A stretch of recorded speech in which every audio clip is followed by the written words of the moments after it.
is a submucosal fibroid, all right, solitary, with very near to the endometrium. This is endometrium. This is basically endometrial surface here, all right. The endometrial surface here, the myometrium is intact, the serosa is intact. There's one ovary there. I think probably this is another fibroid. So this is another fibroid. So this is like a total abdominal hysterectomy sample. The rest is normal except this one.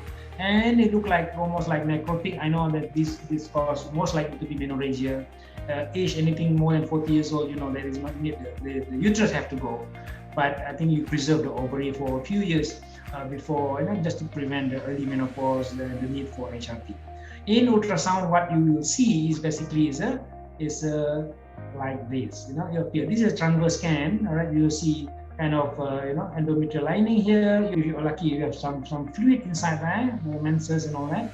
And you can see very nice rounded here. Remember, submucosal fibroid, we don't go by size because they really bleed. All right. If you are not lucky, basically they can undergo necrosis and cause a little bit of false smelly discharge and all that. Submucosal fibroid, we don't go by size. Endometrial cyst, we don't go by size. Teratoma, we don't go by size. If it is simple cyst or even intramyometrial fibroid, yeah, you can go by size before your intervention. But this one, you don't have to wait until you become like 7-8 centimeters even more.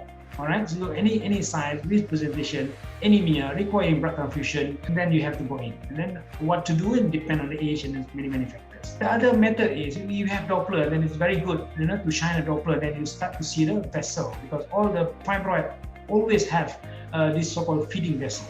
If it is intramyometrial fibroid, you will see a multiple vessel is coming in, and then that's the reason why the myomectomy is always associated with a lot of bleeding. Group osmosis is very important. Pre-operative hemoglobin is very important. Patient have to be well fed before you go for myomectomy. Otherwise, you end up doing hysterectomy and the patient have some problem post-operatively in terms of hemodynamic instability. So this is a submucosal fibroid. You see this. Yeah? So it's quite easy to diagnose. But why it is easy? Because we always link to the clinical. All right.